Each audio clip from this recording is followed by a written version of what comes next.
তুমি যদি 7 আসমান ফুঁড়ে যদি পালাও আর 7 জমিনের ভেতরে তুমি যদি ঘর বানাও, তবু তুমি কোনোদিন পরিত্রাণ পাবে না, পাবে না, পাবে না কোনোদিন। হাফিজ। বারাকাল্লাহু লানা ওয়া লাকুম ফিল কুরআনিল আযীম ওয়া নাফা'না ওয়া ইয়্যাকুম বিল আয়াতি ওয়া যিকরিল হাকীম ইন্নাহু তাআলা জাওয়াদুন কারীমুর রহিম।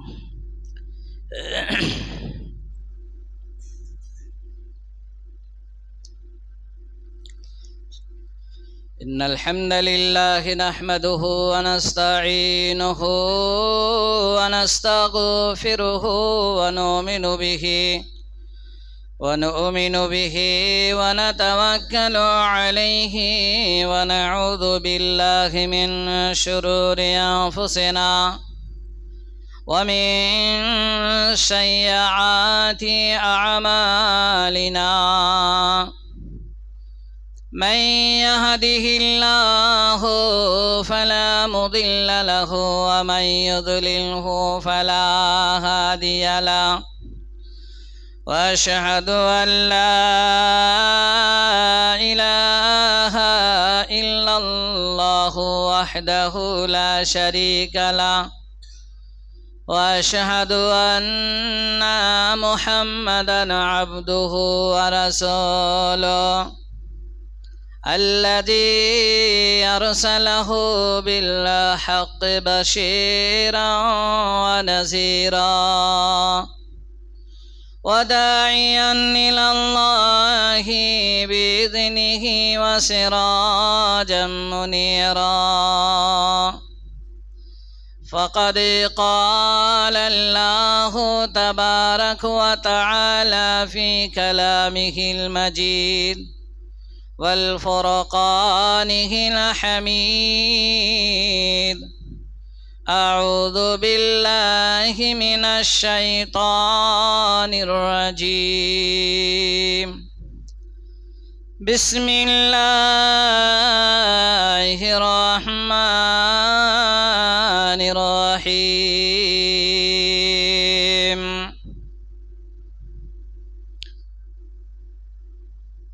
ألف لام ميم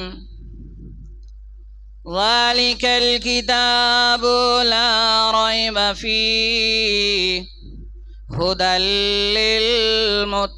للمتقين বৃক্ষয়াদি নদ নদী বানায়া কলম বৃক্ষয়াদি নদ নদী বানায়া কলম কালি যদি সব নদী করে নরগণ আছে যত ফেরেশতারা মানব মিলিয়া লেখে যদি অবরোধী যাইবে তা ফুরাইয়া কিন্তু তার সেপ্তয়ার শেষে না হইবে বৃক্ষয়াদি নদ নদী ফুরাইয়া যাইবে। উপস্থিত সম্মানীয় শ্রদ্ধেয় ইসলাম দরদি ইসলাম পিপাসু আব্বাজান ও ভাইয়েরা, পর্দা নাসিনা মা ও বোনেরা, প্রশংসা মাত্রই সে মহান রব্বুল আলামিনের, যে আল্লাহ রব্বুল আলামিন আমাদেরকে সৃষ্টির সেরা মাখলুকাত আশরাফুল আম্বিয়া হিসাবে অর্থাৎ শেষ নবীর উম্মত হিসাবে আমাদেরকে এই পৃথিবীতে সুস্থ হায়াত দান করেছেন। যে আল্লাহ অক্ষয় অময় চিরস্থায়ী চিরঞ্জীব, যে আল্লাহর প্রশংসা শেষ করা যায়নি, যাচ্ছে না, যাবে না সংক্ষিপ্ত ভাষায়, তারই সেখানেও বলে দিয়ে আমরা একবার শুকরিয়া জ্ঞাপন করি আলহামদুলিল্লাহ। তারপরেই দরুদ ও সালাম বর্ষিত হোক বিশ্বের বিশ্ব নবী নবিকুলের শিরোমণি জনাবে মুহাম্মদুর রাসূলুল্লাহ সাল্লাল্লাহু আলাইহি ওয়াসাল্লামের ওপর। আল্লাহুম্মা সাল্লি আলাই আল্লাহুম্মা বারিক আলাই। মুআজ্জাজ সামিন ইকরাম, আমরা প্রত্যেকেই অবগত রয়েছি যে মুসলমানদের যে করণীয় কি, অন্যান্য জাতির মতোই অন্যান্য জাতি অন্যান্য ধর্মাবলম্বী মানুষ যারা আছে, কিছু ধর্মাবলম্বী মানুষ আছে তাদের বছরে একবার করতে হয়, কিছু ধর্মাবলম্বী মানুষের করণীয় আছে বছরে 365 দিনই করতে হয়, কিছু ধর্মাবলম্বী মানুষ আছে বছরে 6 বার করতে হয়, আবার কিছু ধর্মাবলম্বী মানুষদের তাদের 360টা পর্যন্ত করতে হয়। তাহলে কি মুসলিম যারা, মুসলমান যারা, এদেরও কি ঠিক অনুরূপ করণীয়? আল্লাহ কাদের এটা আগে জানতে হবে। আল্লাহ পাক রব্বুল আলামিন তিনি কাদের রব, কাদের পালনকর্তা, কোরআনটা কতটা সত্য সেটা আগে আপনাকে জেনে নিতে হয়। যেমন কালাম পাকের শুরুতে আল্লাহ সুবহানাহু ওয়া তাআলা বলছেন যালিকাল কিতাব, যারা আমরা কোরআন তেলাওয়াত করতে জানি, যারা আমরা শিখেছি, যারা শিখছি, তারা সকলেই জানি যে যালিকাল কিতাব লা রাইবা ফি, এই যে মহাগ্রন্থ আল কোরআনুল মুকুট, এই কোরআনুল মাজিদের ভেতরে আল্লাহ সুবহানাহু ওয়া তাআলা যা কিছু সেখানে লিপিবদ্ধ করে আজ থেকে 1400 বছর পূর্বে বিশ্বের বিশ্ব নবী জনাবে মুহাম্মদুর রাসূলুল্লাহ সাল্লাল্লাহু আলাইহি ওয়াসাল্লামের শানে নাজিল করেছেন, সেই কোরআনুল মাজিদের ভেতরে যা আছে লা রাইবা ফি, কোনো রকমের সন্দেহজিত নাই। যে কোনো লেখক দেখবেন পৃথিবীতে যত লেখক আছে, লেখিকা আছে, তারা একটা কিতাব বা একটা গ্রন্থ যখন লিপিবদ্ধ করে শুরুতে কিংবা শেষে তারা বলে দেয় আমার এই লেখার শুরু থেকে শেষ পর্যন্ত ত্রুটি মার্জনীয়, যদি এর ভেতরে কোনো ভুল ভ্রান্তি হয়ে যায় আপনারা ক্ষমার নজরে দেখে আমাকে ক্ষমা করবেন। কিন্তু আল্লাহ সুবহানাহু ওয়া তাআলা এই 30 পারা মহাগ্রন্থ আল কোরআনুল মাজিদ এটাকে সর্বপ্রথমে ফার্স্টে বলে দিলেন যালিকাল কিতাব, এটা এমন একটি গ্রন্থ, এমন একটি কিতাব যেটা লা রাইবা ফি, কোনো রকমের একটা জের জবর, কফের জায়গায় কাফ, কাফের জায়গায় সিন, সিনের জায়গায় দাল না, কোনো জায়গায় এতটুকু সংশোধন তোমাদের করা লাগবে না।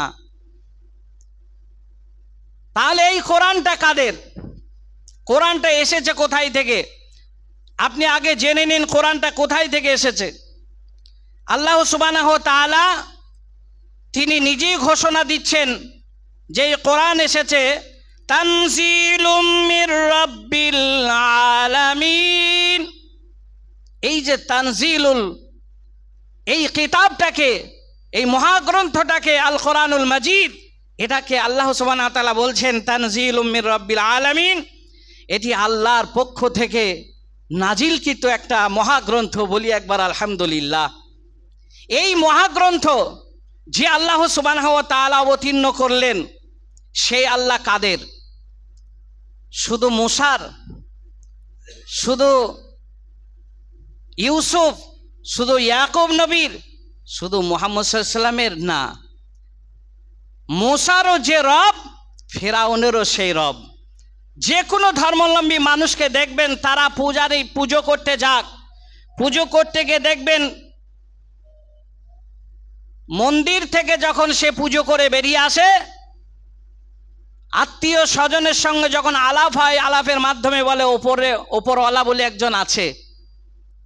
আপনার সঙ্গে যদি কোনো মানে গায়ের মুসলিম কোনো অন্য জাতি ভাইয়ের সঙ্গে যদি আপনার সুসম্পর্ক থাকে, দেখবেন কথোপকথনের মাধ্যমে সে একটা কথাই বলবে, ওপর আল্লাহ বলে একজন আছে গো, তুমি আমার পয়সাটা পরিশোধ করো। ওপরওয়ালা বলে একজন আছে, আমি মিথ্যা বলিনি। ওপরওয়ালা বলে একজন আছে, আমার এই আছে। ওপরওয়ালা বলে একজন আছে, আমি এইটা করেছি এইটা করি নাই। দেখবেন এই কথাটা বলে, এই ওপরওয়ালা বলতে কাকে বোঝায়?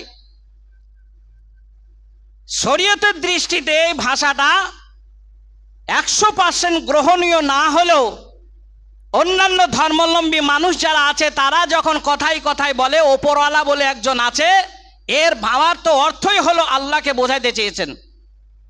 তাহলে এখান থেকে পরিষ্কার ভাষায় বোঝা যাচ্ছে মুসারও যে রব, ফিরাউনেরও সে রব। এটা আপনাকে আমাকে বিশ্বাস করতে হবে। শুধু তাই নয়, কোরআন খোলেন, যারা নামাজ পড়েন, 5 ওয়াক্ত যারা নামাজি, তারা আলহামদুলিল্লাহ এই সূরাটা আপনাদের মুখস্থ আছে, সূরা ফাতিহা বলে যে সূরাটি। আপনি ফরজ, সুন্নত, নফল যে কোনো নামাজ পড়েন না কেন, এই কিছুক্ষণ হলো 10টার ওপরে সময়, 10টায় যখন একটা জানাজা অনুষ্ঠিত হলো, সেখানেও আপনি তেলাওয়াত করেছেন কি আলহামদুলিল্লাহ হে রাব্বিল আলামিন। কোরআনে এই শব্দটি লেখা রয়েছে আলামিন। এখন যদি আমি আপনাদের সামনে তেলাওয়াত করি আলহামদুলিল্লাহি রাব্বিল মুসলিমিন, তাহলে আল্লাহ কিন্তু বিভাজন হয়ে গেল। আল্লাহ কিন্তু গায়ের মুসলিমদের নয়, শুধুমাত্র মুসলমানদের হয়ে গেল আল্লাহ। কিন্তু আমি যদি কোরআন তেলাওয়াত করি আলহামদুলিল্লাহি রাব্বিল মুসলিমিন, কেউ মেনে নেবে না। তার কারণ সবাই আমরা জানি যে আলহামদুলিল্লাহি রাব্বিল আলামিন, আলামিনের শাব্দিক অর্থ হলো তিনি মানে হিন্দুদেরও রব, তিনি খ্রিস্টানেরও রব, তিনি পাঞ্জাবিদেরও রব, তিনি মুসলমানদের রব, তিনি ভারতের মানুষের রব, তিনি ইংল্যান্ডের মানুষের রব। এক কথায় আসমান এবং জমিনে যা কিছু আল্লাহ সৃষ্টি করেছেন, এমনকি পিপিলিকা পর্যন্ত তাদেরও রব হলেন আল্লাহ। বলা যাবে না আলহামদুলিল্লাহ রাব্বিল আলামিন? আপনাকে বোঝাতে চাই, একটা মোটর সাইকেলের গ্যারেজে যাবেন, আমার যদি সুপার স্প্লেন্ডার হয়, আর একজন গ্ল্যামার আছে, আর একজন আছে টিভিএস, এই কারো হয়তো বুলেট আছে, বিভিন্ন কোম্পানির মালিকের গাড়ি নিয়ে একটা গ্যারেজে যাবেন। একটা গ্যারেজে যাওয়ার পরে ওই মোটর সাইকেলের সামনে চাকা থেকে পেছনের চাকা পর্যন্ত পুরা গাড়িটা যদি একটা একটা করে যদি 360টি যদি পার্টস যদি খুলে রেখে দেয়, এইবার যদি বলা হয় তুমি এবার সেটিং করে দাও, এবার কমপ্লিট করে দাও, দেখবেন কোনো একটা নাট, সুপার স্প্লেন্ডারের নাটটা দেখবেন বুলেটের গাড়িতে লেগে যেতে পারে, কোনো অসুবিধা নেই। সেখানে হয়তো সেটিং হলো না, আবার একটা নাট নিয়ে নেবে, ঠিক প্যাচে প্যাচে মিলে গেলে, সাইজে মিলে গেলে দেখবেন সেখানে সেটিং করে দেবে। শুনেলেন রব্বিল আলামিন কাকে বলে? যখন ভারতবর্ষে এই সাগরগাছা পশ্চিম পাড়াতে কোনো একটা মায়ের গর্ভে হয়তো একটা সন্তান হয়েছে, এই হয়তো শুনেলেন মহরম মাসে আবার পশ্চিম পাড়ায় একটা মহিলার গর্ভে একটা সন্তান এসেছে, উত্তর পাড়ার একটা মহিলার গর্ভে সন্তান এসেছে, এইরকম সারা ভারত জুড়ে 5000 মহিলার গর্ভে 5000টা সন্তান একই সময় এসেছে।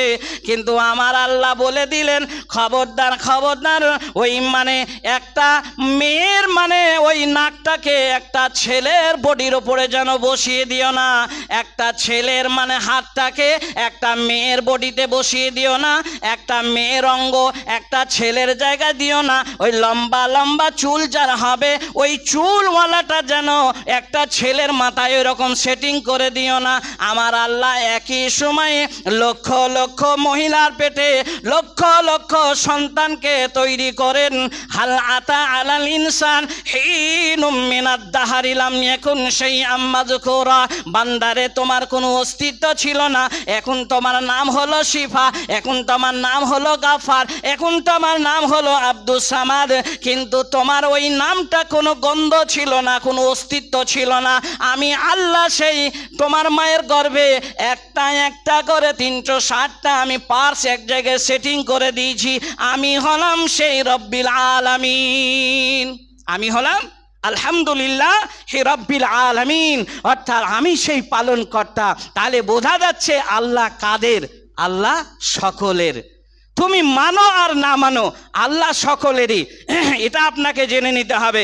তবে একটা কথা মনে রেখে দেন যে আপনি মানবেন কি মানবেন না সেটা আপনার ব্যাপার।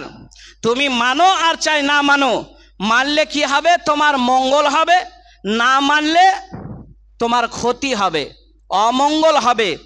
মানলে তোমার মঙ্গল হবে, না মানলে তোমার অমঙ্গল হবে। তুমি মানবে কি মানবে না সেটা তোমার ব্যাপার। তবে মহান আল্লাহ রাব্বুল আলামিন এরকম ছাড় আপনাকে দিয়েছেন। যদি না দিয়েছেন তাহলে এত বক্তৃতার ভেতরে কেন এখনো নামাজ ধরতে পারলেন না? নিশ্চয় আল্লাহ আপনাকে ছাড় দিয়েছে। তবে কিভাবে আল্লাহ আপনাকে ছাড় দিয়েছে সে কথাও কোরআন নকল করছে। আল্লাহ বলছেন, ওয়াকুলিল হাক্কু মির রাব্বিকুম ফামান শাআ ফালইউমিন ওয়া মান শাআ ফালইয়াকফুর। আল্লাহ কিভাবে ছাড় দিয়েছেন দেখেন। আপনাকে ছাড় দিয়েছে, অবশ্যই দিয়েছে, তার প্রমাণ দিচ্ছে। হ্যাঁ, এমনকি আপনাকে যে স্বাধীনতা দিয়েছে আপনি মানতেও পারেন, নাও মানতে পারেন। কোরআন মানতে পারেন, কোরআন ছাড়তে পারেন। নামাজ পড়তে পারেন, নামাজ নাও পড়তে পারেন। পয়সা থাকতে হজ করতেও পারেন, নাও করতে পারেন। সত্য কথা বলতে পারেন, নাও বলতে পারেন। তবে অসত্যর পথে প্রতিষ্ঠিত থাকলে পানি খেতে গিয়ে, পানি বিদে গিয়ে তুমি মারা যাবে। আল্লাহ বলছে আমি ওই রকম করি না, তোমার খাদ্য আমি সরবরাহ করি। তবে এই নয় তুমি গায়ের গেঞ্জিটা পরিধান করতে গিয়ে তোমার গলায় কণ্ঠনালী আমি আটকিয়ে তোমাকে মেরে দেবো, তাও নয়। তোমার ঠোঁটটাকে আমি সেলাই করে দেব না। খাবারের সময় তোমার কণ্ঠনালীতে আমি পা দিয়ে বসে থাকবো না। আমি আল্লাহ রাব্বুল আলামিন কি করব সেটাই বলছে, ওয়াকুলিল হাক্কু মির রাব্বিকুম ফামান শাআ ফালইউমিন ওয়া মান শাআ ফালইয়াকফুর। তোমার ইচ্ছা, তুমি মানতে পারো, তুমি নাও মানতে পারো। তবে এই রকম স্বাধীনতা আল্লাহ সুবহানাহু ওয়া তাআলা আপনাকে দিয়েছে। এই স্বাধীনতা দিয়েছে বলেই আপনি আজকে মানে অহংকারের সাথে পায়জামা লুঙ্গি আপনি গাঁটের নিচে পরিধান করে আপনি বাম হাতে চাটা ধরে আপনি রাস্তায় যেতে যেতে এরকম বাম হাতে টানতে টানতে চলে যাচ্ছেন। আপনাকে আল্লাহ স্বাধীনতা দিয়েছে, তাই নয় স্বাধীনতা দিয়েছে বলেই যে আপনি এটা অসৎ কাজে আপনি ব্যবহার করবেন, আপনি সেটাকে ফালতু রাস্তায় আপনি করবেন কি, সেটাকে ব্যবহার করবেন, সেটা কি আল্লাহ মেনে নেবে? কিভাবে আল্লাহ মেনে নেবে সেটা আপনি জেনে নিন। তবে যার ইচ্ছা সে মানবে। একটা কথাই মনে রাখবেন, কথাটি আমি বলছি কি, আল্লাহ আপনাকে ছাড় দেয় কিন্তু ছেড়ে দেয় না। আল্লাহ আপনাকে ছাড় দেয়। চুরি করছেন, ছাড় দিয়েছে। মিথ্যা বলছেন, ছাড় দিয়েছে। চুগলামি করছেন, ছাড় দিয়েছে। ভাইয়ের হক মারছেন, ছাড় দিয়েছে। মাকে লাথি মারছেন, ছাড় দিয়েছে, কিন্তু ছেড়ে দেয় না। ফাতার আব্বাসু, তুমি অপেক্ষা করো। আল্লাহ বলছেন তোমাকে আমি ছাড় দিয়েছি, তুমি অপেক্ষা করো, তোমাকে ছেড়ে দিইনি। তোমাকে আমি ধরবো যেদিন, সেদিন আর ছাড়বো না, তোমাকে যেদিন ধরবো। তবে আল্লাহ রাব্বুল আলামিন অন্যত্র বলছেন, আল্লাহু ইস্তাহজিউ বিহিম ওয়া ইয়ামুদ্দুহুম ফি তুগয়ানিহিম ইয়ামাহুন। কোরআন খুলে দেখেন, আল্লাহ সুবহানাহু ওয়া তাআলা সূরা বাকারার ভেতরে বলছেন, আল্লাহ তাআলা তাদের, মহান আল্লাহ রাব্বুল আলামিন যাদেরকে ওই যে স্বাধীনতা দিয়েছে, আগের আয়াতে আপনাকে বললাম, এই স্বাধীনতার ফলে আপনি কি করবেন? আল্লাহু ইস্তাহজিউ বিহিম ওয়া ইয়ামুদ্দুহুম ফি তুগয়ানিহিম ইয়ামাহুন। আল্লাহ তাআলা তাদের থেকে বদলা নেওয়ার জন্য তাদেরকে উপহাস করেন। উপহাস মানে বুঝতে পারলেন না? যেমন লাটাইওয়ালা ঘুড়ি ওড়ায় আকাশে, একটা ছেলে হাতে ঘুড়ি নিয়ে ওড়ায় না, আকাশে ওড়ায়। কতক্ষণ ওড়ে? যখন বাতাসটা বয়, হাওয়াটা যতক্ষণ থাকে ততক্ষণ লাটাইওয়ালা নিচে বসে বসে ওই সুতোটা ছাড়তে থাকে। ছাড়তে ছাড়তে ছাড়তে 500,000 কিলোমিটার সে হয়তো ছেড়েই দিল। এই সুতো ছেড়ে দেওয়ার পরে লাটাই ঘুড়ি ছেড়ে দিল, আকাশে উঠতেই থাকলো। তা আল্লাহ বলছে ওই ঘুড়িটা যখন ওড়ে, ঠিক ওইভাবে আমি মানব জাতিকে আমি স্বাধীনতা দিয়ে তাদেরকে ছেড়ে দিই। ওইভাবে সে ঘুরবে, ওইভাবে সে দৌড়বে, ওইভাবে সে খেলবে, ওইভাবে সে করবে। আমি আল্লাহ তার সঙ্গে উপহাস করি। উপহাস বুঝলেন না, ঠাট্টা মজাক বুঝলেন। বন্ধু বন্ধুর সাথে বুঝলেন, বিয়াই বিয়াইয়ের সঙ্গে বুঝলেন, আত্মীয়তার সঙ্গে বুঝলেন, প্রতিবেশীর সঙ্গে বুঝলেন, গ্রামবাসীর সাথে বুঝলেন, দেশবাসীর সাথে বুঝলেন, কিন্তু আল্লাহ যে আপনার সঙ্গে উপহাস করছে কিছুই বুঝলেন না। বেনামাজি অবস্থায়, হারামখোর অবস্থায়, মিথ্যাবাদী অবস্থায়, চুগলামি অবস্থায় আপনাকে আল্লাহ সুস্থ রেখেছে বলে আপনি মনে করলেন আল্লাহ আপনাকে ভালোবাসে, আল্লাহ আপনাকে প্রেম করে, আল্লাহ আপনাকে মদত যোগায়। না, আল্লাহ আপনাকে ভালোবাসে না। ওই যে বলেছে, আল্লাহ বলেছে আমি ছাড় দিই, আমি স্বাধীনতা দিয়েছি তোমাকে, তুমি মানবে কি মানবে না সেটা তোমার ব্যাপার, তুমি কি করবে। তবে লাটাইয়ের মালিক আমি আল্লাহ, আমি লাটাই নিয়ে পেছনে আমি নিচে বসে আছি আর ওপরে তোমাকে আমি ঘোরাচ্ছি, তুমি এটা মনে রেখে দিও। আল্লাহ রাব্বুল আলামিন অন্তত বলছেন, ফামাহিলিল কাফিরিনা আমহিলহুম রুবাইদা। আল্লাহ রাব্বুল আলামিন বলছেন, যারা কাফের, যারা বেদিন, যারা অস্বীকারী, আমার বিধানকে যারা অমান্য করে, তাদেরকে করি কি, তাদেরকে কিছু আমি কালের জন্য, কিছু সময়ের জন্য আমি অবকাশ দিই, কিছু সময়ের জন্য। ফামাহিলিল কাফিরিনা আমহিলহুম রুবাইদা। যারা কাফের, যারা বেদিন, যারা অস্বীকারী, তাদেরকে কিছু কালের জন্য, কিছু সময়, কিছু ঘন্টা, কিছু মাস, কিছু বছর আমি তাদেরকে অবকাশ দিই, সময় দিই তাদেরকে। এই সময় পেয়ে যদি তারা কাজে না লাগায়, তাহলে আমি আল্লাহ সেই দিন লাটাই গুটিয়ে নিই, আমি আল্লাহ তখন লাটাইটা গুটিয়ে নিই। কিন্তু সময়ের আগে আমি লাটাই গোটাবো না। কেন? আমি আল্লাহ ওয়াদা দিয়েছি। তবে শুনে নাও ভালো করে, আমি আল্লাহ রাব্বুল আলামিন ইচ্ছা অনুযায়ী, যেমন তুমি যদি মনে করো আমি ইচ্ছা অনুযায়ী দুনিয়া করব, আমার মন যা চায় আমি সেইভাবে দুনিয়াকে সাজিয়ে নেব, আমার মন যেভাবে চাই সেইভাবে সংসারটা সাজাবো, আমার মন যেভাবে চায় আমি আত্মীয়তার সাথে বজায় রাখবো, আমার মন যেভাবে চায় বাবা মায়ের সাথে সেই রকম ব্যবহার করব, আমার মন যেমন চায় আমার ভাই বোনের সাথে সেই রকম ব্যবহার করব, মন যা চায় তাই করবেন। দেখেন কোরআন সেটাও বলছে, কোরআন সেটাও এনেছে যে তোমার মন যা চায় তুমি সেটাই করবে। আল্লাহ বলছেন, ইন্না বাতশা রাব্বিকা লাশাদীদ। একটা মানুষ পুলিশের ভয়ে একটা কুখ্যাত মানুষ পালাতে পারে, ভাই ভাইয়ের ভয়ে হয়তো পালাতে পারে, একটা গ্রামের মানুষ গ্রামবাসীর ভয়ে পালাতে পারে, কিন্তু একটা মানুষ মওতের ভয়ে কোথায় পালাবে? একটা মানুষ কোথায় পালাবে? আল্লাহ বলছেন, ইন্না বাতশা রাব্বিকা লাশাদীদ। নিশ্চয় আল্লাহ ধরাটা অত সহজ নয়। তুমি মনে করলে সাকরগাছার দুটি রাস্তা আছে, প্রশাসন যদি খাদিমপুকুর দিয়ে ঢোকে আমি পাইকুনি দিয়ে চলে যাব, আর পাইকুনি দিয়ে যদি ঢোকে আমি খাদিমপুকুর দিয়ে চলে যাব, আর দুই রাস্তা দিয়ে যদি আসে আমি ফাঁকা মাঠ আছে মাঠ দিয়ে ছুটে চলে যাব, আমি পরিত্রাণ পেয়ে যাব, সেই দিন আমাকে আর ধরতে পারবে না। শুনে নেন ভালো করে, মাঝখানে একটা গল্প ঢুকিয়ে দিই, হাদিসেও নেই কোরআনে নেই। একজন শিয়াল পণ্ডিত, সে কিছু পয়সা জমিনের কাছে, জমিনের মাটির কাছে ঋণ করেছে। লম্বা কথা সংক্ষিপ্ত বলে দিই, কয়েক সেকেন্ড বলে দিই। একজন শিয়াল পণ্ডিত সে ওই জমিনের মাটির কাছে কিছু ঋণ করেছে, এইবার প্রতিশ্রুতি দিয়েছে আমি অমুক দিনে পরিশোধ দিব। সেই দিন আসার পরে জমিনের মাটি তখন শিয়ালকে বলছে, পণ্ডিত বাবু তুমি আমার কাছে পয়সা ধার করেছিলে, ওই পয়সা না আজকে পরিশোধ করো। এ ছুটে চলে গেল সাকরগাছা থেকে খাদিমপুকুরে। যখন ওখানে গাছতলায় বসেছে, জমিনের মাটি বলছে তুমি আমাকে ঋণটা পরিশোধ করো। বলল কি ব্যাপার, আমি এত জোরে ছুটে আসলাম তাও পেছু চলে এসেছে। ওখান থেকে ছুটে চলে গেল দুবরাজপুরের মাটিতে, সেখানে গিয়ে যখন একটু বিশ্রাম করে, সেই জায়গার জমিনের মাটি বলছে শিয়াল পণ্ডিত ভাই তোমার কাছ থেকে যে ঋণটা পাবো দিয়ে দাও। বলল কি ব্যাপার, এখানেও চলে এসেছে। ওখান থেকে চলে যায় গুজরাটের মাটিতে, সেখানেও চেয়ে বসে। ওখান থেকে সৌদি আরবে চলে যায়, সেখানেও তাকে বলছে পণ্ডিত ভাই তুমি আমার কাছে জমিনের মাটি বলছে আমার কাছে ঋণ করেছো, আমাকে পরিশোধ দাও। বললো কি ব্যাপার, আমি এত গ্রাম, এত দেশ, এত শহর, এত দেশান্তর হয়ে গেলাম, তবু আমার পিছু ছাড়লো না। বন্ধুরে আমার বলার বিষয় হলো, আপনি মনে করছেন হয়তো আমি পালিয়ে যাব, আমি ছুটে যাব, হয়তো সাকরগাছার কোনো একটা বাড়িতে কলেরা রোগ হয়েছে, কোনো একটা বাড়িতে বসন্ত রোগ হয়েছে, কোনো একটা বাড়িতে মৌতের রোগ হয়েছে, একের পর এক মানে দাফন করে আবার মরে যায়। মনে করছেন এখান থেকে আমি চুনপলাশি দিকে বাস করব, কেননা শাহরুখ ভাইয়ের বাড়ি আছে ওখানে, শ্বশুর বাড়ি আছে ওখানে, শালির বাড়ি আছে ওখানে, তাহলে আমাকে আর মৃত্যু ধরতে পারবে না।